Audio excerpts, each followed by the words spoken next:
If I may, I think his situation now is actually a tighter, a more difficult, a more uncompromising position than he's ever been in before. I think he's on a longer leash, and I think the rumours I'm getting from Tehran that there was a deal struck between the Saudis and the Paris over the conditions that would go along with him being released, if that's the correct word, and sent to Paris. So, you know, there's a lot more that we need to know at this stage, and we just don't know. But I don't think he's a free man. I think that he's in a really awkward position. He's straddling one ideology, Saudi Arabia and Saudi Arabia's wishes in the short and long term, and that of his homeland in Lebanon. So not really a free man.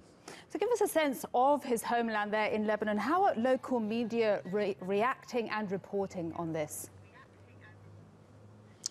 Well, they're not reacting that wildly. I mean, this is a country which almost prides itself on call centre journalism. You know, political parties more or less completely dominate how journalists write in this country. And, you know, people have looked at the highbrow op-eds for guidance, for clues, but nothing's coming through. And I think the main reason for that is that simply that the journalists are not being given the copy. They're not being given any indication of what's going to happen next, because what happened, this thing which the French president has managed to pull off, I think has taken the Saudis by surprise. I don't think they were quite prepared for it.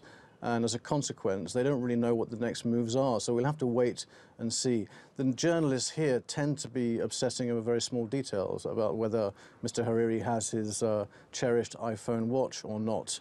And they're also focusing on the fact that his two younger children are still in Saudi Arabia, and that sort of raises a certain amount of suspicious questions about whether he is a completely free man, or is there still this sort of hostage, in inverted commas, situation that's prevailing.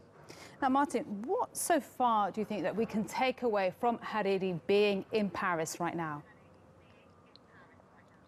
Well, I think it's what's the move by Michel Aoun, the president here, was a stroke of genius just a few days ago, which was to actually alert the international community. As I said earlier, I don't think the Saudis were ready for that. So what's happened is France has got engaged. Macron does pride himself and rather fancy himself as the EU's foreign policy chief, although the EU does have Federica Mogherini in Brussels.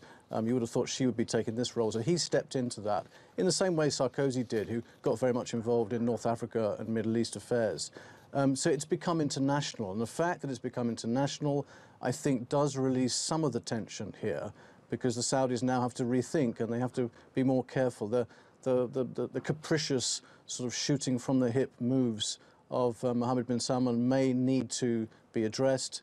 But now we've got the international partners, not just the Europeans, but also the Americans are now very much aware of it. And both sides, both Europe and America, is talking very much about the importance of sovereignty, of Lebanon's independence. I think that puts a different parallel, a different perspective on the whole negotiations that now can unfold if Mr. Hariri comes here on Wednesday and talks Turkey with the Lebanon's President Michel Aoun.